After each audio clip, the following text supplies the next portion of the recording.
bell'applauso. Nicola Capodesco.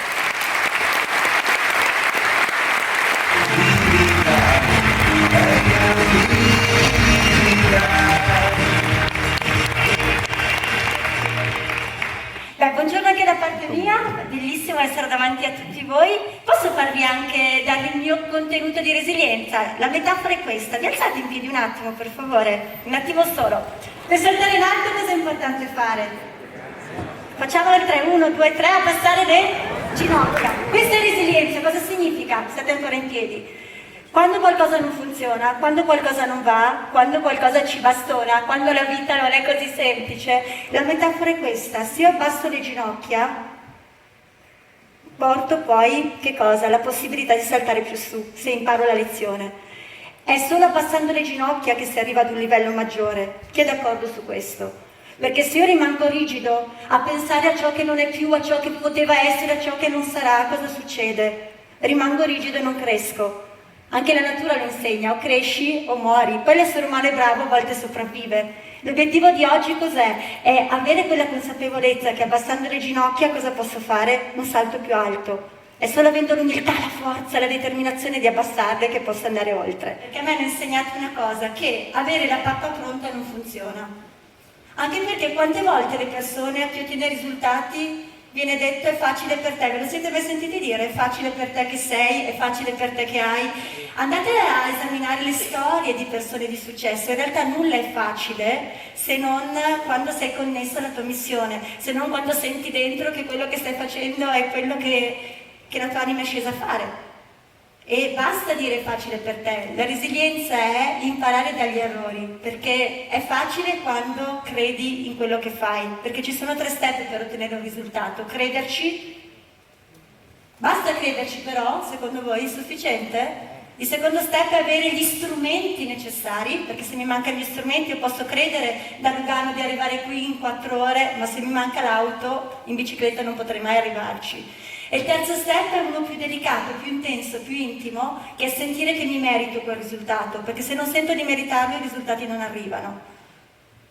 Quindi ci credo, ho gli strumenti e me lo merito. Io sarò qui oggi a darvi gli strumenti col mind mapping. Con le mappe mentali torno 21 anni fa, perché pensate, quante volte ci accade di andare a un corso, un seminario bellissimo, di avere tanti contenuti, però poi nel tempo, quando si rientra a casa, rimangono le emozioni, che è la cosa più importante, ma magari vorremmo ricordare quel concetto che sfugge. Vi è mai successa una cosa così? Quando noi prendiamo appunti nel classico modo, com'è che le prendiamo? Scrivendo in modo lineare. Il prendere appunti nel classico modo è come dar da mangiare a un vegano carne di cavallo al sangue, non la mangerebbe mai. Perché il cervello non funziona in modo lineare, il cervello funziona come è fatto. C'è una cellula che si connette con altre cellule, i neuroni, le sinapsi. La mappa mentale non è altro che mettere su carta come funziona il cervello. Infatti questo è il nostro modo classico di leggere, di prendere appunti. In realtà la mappa parte da un nucleo. Vi faccio un esempio: se dovessimo organizzare una vacanza, quali sono i punti chiave? Chi me li dice? Il primo punto cos'è? Dove? Poi? Con chi? Quando? Quanto? Questi sono i primi livelli. Il dove possiamo andarlo ancora più a specificare? Un esempio: dove? Mare, montagna, città d'arte, spa e via dicendo. Quindi il cervello come ragiona? Da un nucleo va a espandersi. La mappa mentale non è che questo.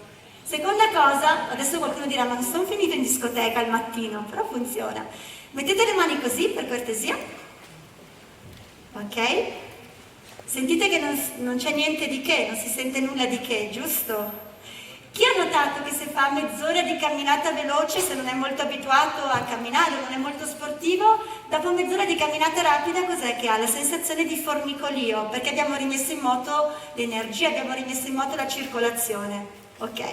Qui c'è un punto, nell'agopuntura cinese, si chiama il punto karate, dalla mossa del karate. Se io vado a stimolare questo punto, cosa succede? Mi mettete la tomografia prima? Vi faccio vedere un po' il cervello come è fatto. In base al tipo di ragionamento che una persona fa, ha delle aree del cervello che si attivano rispetto ad altre. Vi faccio una metafora un po' più semplice. Se mappassero il mio corpo e volessero vedere quali muscoli metto in azione, e io faccio così con il braccio, mi si illumina forse il mignolino del piede sinistro? Secondo voi? No. mi si va ad illuminare questa parte qui, giusto? Ok. Quanto bello sarebbe, prima di iniziare a fare qualsiasi cosa, avere una sorta di fuochi d'artificio neuronali, fare in modo che tutte le aree del cervello siano attive. Sono due piccole cose, in apparenza semplici, che fanno la differenza, perché la differenza nel tempo all'inizio non la fa una grande cosa, perché l'essere umano spaventa iniziare a fare grandi cose. A volte basta 1 centimetro. Qualcuno dice: cos'è 1 centimetro? Chiedete a un ingegnere cos'è 1 centimetro. Fa la differenza, è quel piccolo centimetro giorno per giorno che vi porta ad ottenere di più o di meno, a rimanere fermi ed andare avanti. Perché se io penso oggi di dover fare chilometri, magari mi immobilizzo perché è un obiettivo troppo arduo, però se penso di fare piccoli passi, sono già più portato a farlo. Torniamo con le mani così facciamo un po' il fuoco d'artificio neuronale. Mi parte avete il cronometro dietro?